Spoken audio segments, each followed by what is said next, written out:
Great Lakes Prepping here.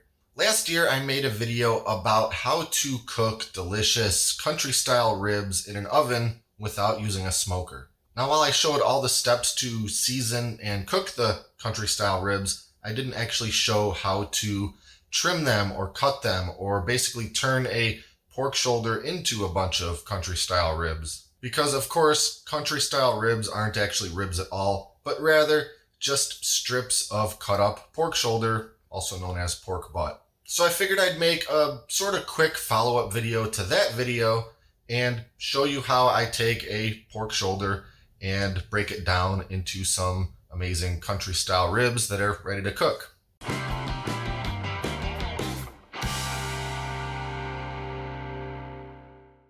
So here we have our pork shoulder, and more specifically, this is about a half of a pork shoulder and is actually considered, according to the label, a Boston butt. And this is about 7.5 pounds. I'm actually getting ready to do some sausage making, for which I use this same cut of pork. And because there's a sizable bone that kind of runs through the middle of this thing, I'm not going to be able to cut this entire thing up into some nice symmetrical country style ribs, but that's okay. Anything that isn't a nice symmetrical quote rib is gonna go into the grind pile for the sausages I'm gonna make. So as long as I'm gonna be hacking this thing up anyway, I might as well get a couple of country style ribs out of the deal. I'll also disclaim that I am not a professional butcher by any means, and pretty much all of this stuff that I'm doing is more or less from trial and error, and I'm certain that a real meat guy would be able to trim this thing flawlessly, get that bone out of there with surgical precision, and get just as many perfect ribs out of this as possible. But that's definitely not me, so I just do the best I know how. So the first thing that I'm going to do is kind of identify where this bone stops and starts. And of course, it's not going to be a nice symmetrical bone that goes, through the same amount of meat on one side as it does the other, but I can tell that the bone completely stops at about this point. Kind of follows a pattern kind of like this inside of the meat. So to me, it makes the most sense to just cut this end off right here where I'm gonna have, complete boneless chunk of meat right there.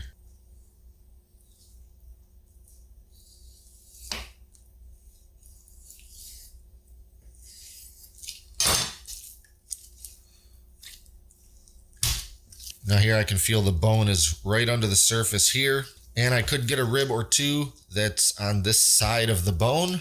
And so now I'm just gonna do my best to follow the curves of the bone around with my knife and try to cut the meat as close to it as I can.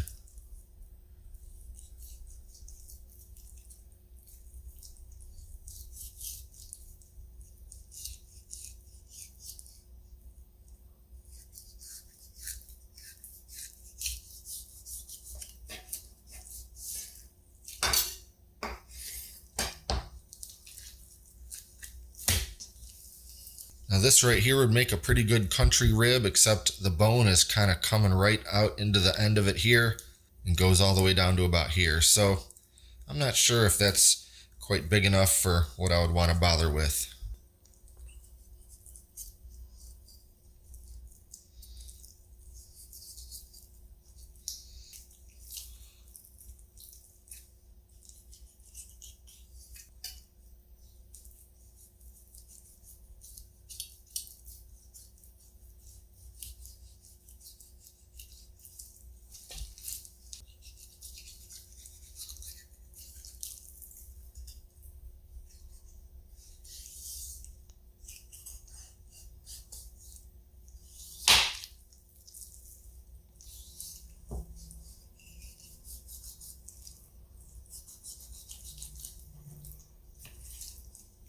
So this is basically our chunk of bone. And of course, there's still a bunch of meat on there that I will slice off there as best I can for the sausage grind pile. But as far as the country style ribs are concerned, this piece is not really coming into play. And this is the last piece that I cut the bone away from, and you can see that it's not really symmetrical on any side or dimension. And I could probably get a pretty lopsided rib off the side here, but it's going to be a different thickness than the other ones, and it's going to maybe cook at a different amount of time.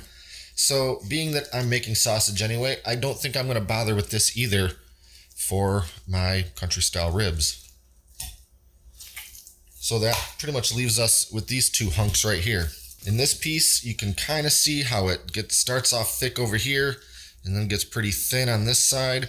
So I may only really go for about pretty much one rib. And all I'm really going for is trying to get some pretty symmetrical rectangles of meat that are about the same length and a little bit wider than they are thick.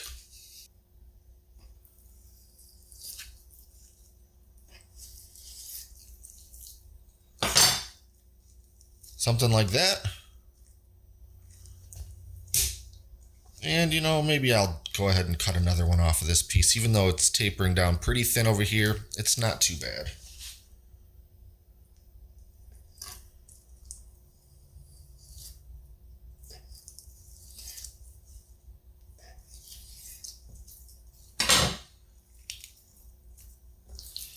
As for the rest of this little guy, into the grind pile it goes.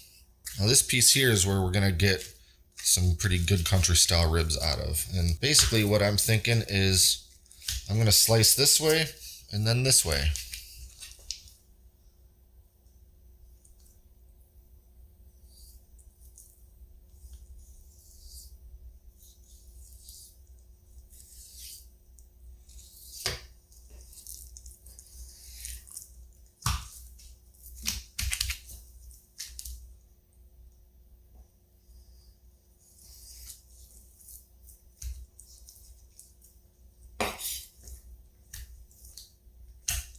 And then I'll just do the same one more time.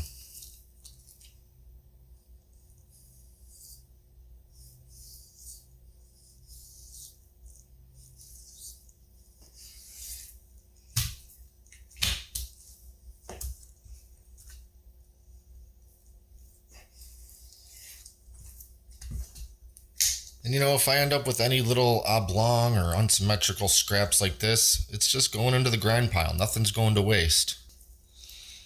And I pretty much just got this end cap. It's a little bit rounded, but I'm not really going to let that bother me too much. And I'll just cut it in half. I got two more ribs. So like I said, these aren't going to be picture perfect like a professional butcher would do. They've spent a lot of hours and a ton of their time and energy mastering their craft. And I'm fascinated by it, and I'd love to be able to spend more time doing it, but I just haven't. So I'm not a professional or a master at it. I give a lot of credit to the professional butchers out there because they really do, it is an art form in my opinion. But there we have it. 2, 4, 6, 7 country style ribs. A couple of them are a little longer than the others, but more or less they're the same thickness. They should cook for about the same amount of time, and I'm relatively happy with how those came out. As for everything else, I'm going to cut these up a little bit more so I can put them through the meat grinder, and it'll be sausage time. And if you want to see how I cook these in an oven to have the most delicious, beautiful, tender country style ribs, including the recipe for the seasoning rub, check out that video too. I'll put a link to it in the description below. And while you're at it, if you're interested in the sausage making, I'll put a link to a couple of videos I've made in the past showing how I take one of these pork shoulders and turn them into amazing sausage links. That's about it for now. Be sure to like and subscribe and stay up to date with all our latest stuff, including future meat and cooking videos. Thanks for watching, and until next time, this is Great Lakes Prepping.